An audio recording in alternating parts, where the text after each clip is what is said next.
So we were discussing this case study. There exists a mapping between real numbers and irrational numbers.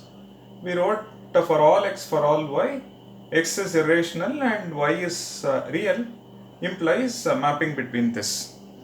We said, can we increase the expressive power of this logic so that even the quantifier, this quantifier is captured? Because we want to be close to the reality as much as we can using appropriate predicates and UOD. What I will do is, because there exists a mapping is a function, correct? So mapping is a function. Let me change my UOD. So it consists of set of numbers. Not just that, it also consists of other things like set of functions and so on. Okay. Now what I will do, I'll say for all x, for all y, x is irrational, x is an irrational number because the element that I pick could be a number, it could be a function, it could be anything. And I say it's an irrational number, then y is a real number, implies there exists z in the universe of discourse which is a function or a map. Okay, so I say function of z, so there exists an element which is a function such that what does it do? That function z maps x and y. So you have a pair of elements such that x is irrational and y is real.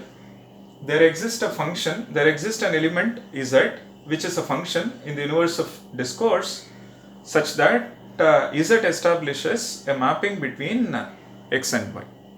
So for every irrational number there is an equivalent real number, and that mapping is basically a function. Either you say map of z or function of z, and that establishes a mapping. Okay, now there are a couple of things to note. At this point in time, x and y could be anything. It could be a number, it could be a function. Then when we enter here, we quantify. So this is a unary predicate. Unary predicate meaning a predicate taking exactly one argument. And this is a ternary predicate. It is taking 3 arguments.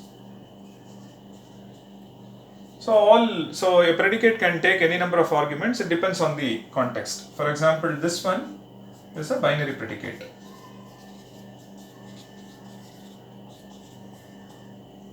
Okay, so by bringing appropriate predicate, and if you look at this statement, and every information in this statement is captured. Most importantly, if you are given this first order logical expression, when I parse this and convert this into English, I should get precisely this. If that's the case, then what we have obtained is a perfect expression. That's really what we want. Given this, I should get FOL, and given FOL, when I parse that and get the equivalent English expression, I should get what was given to me. If that's the case, then we have a perfect mapping between the natural language expression and the first order logic expression. If that is done, then proving arguments will be very easy. We will not overlook any information which is given as part of our argument. Okay. The previous one was also correct. I'm not saying it's incorrect, the previous one was also correct, but the point is this one is close to what is given to us. So we didn't miss any information, any quantifying information, any information about the quantifier given as part of the question. Okay. For example, look at this expression, the product of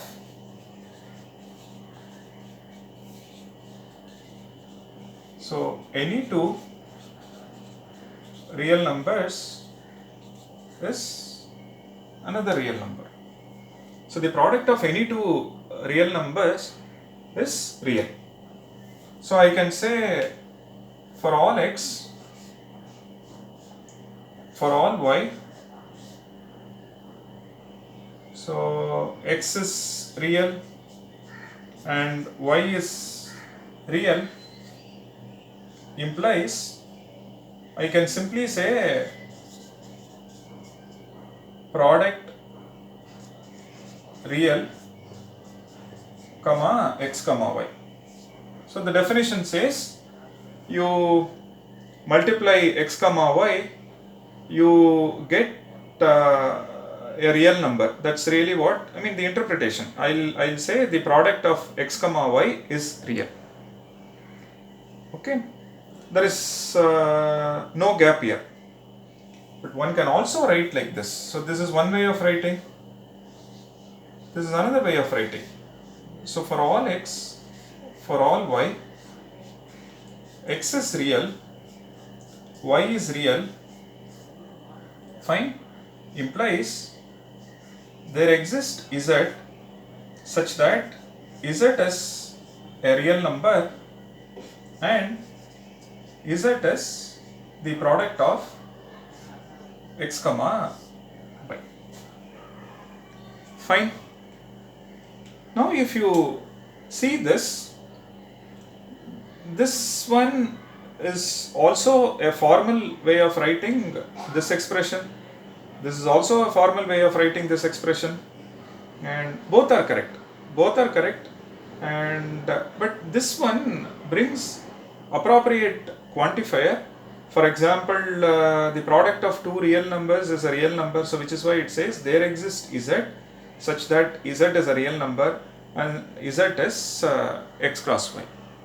So in some sense, this brings more formalism compared to this. So wherever possible, one should bring the maximum. So wherever possible, one should bring maximum formalism as part of first order logical expression. So the objective is to convert a given expression into a first order logical expression using the defined predicates and appropriate UOD. So by changing the universe of discourse or the underlying domain, the expression changes. So by looking at an argument, so one should first identify and what elements are kind of taking part in the argument. For example, numbers, functions, and if we find information about a person is multiplying two numbers and there exists a boy who can compute multiplication faster than every other boy. So things like that, if it is there, then change the universe of discourse to set of numbers, set of functions, followed by set of students. So looking at the argument, identify the UOD. Then you may have to define appropriate predicate. For example, x is a number and z is a function and w is a boy or a student. Then you may have to come up with binary predicate relating two numbers, or a ternary predicate relating numbers and a function, or a ternary predicate relating a student and the product of two real numbers, and so on. So what we will see is, we will see a couple of more case studies and moving from unary predicate to binary predicate and to ternary predicate with appropriate UOD, and which we shall see with a couple of more case studies.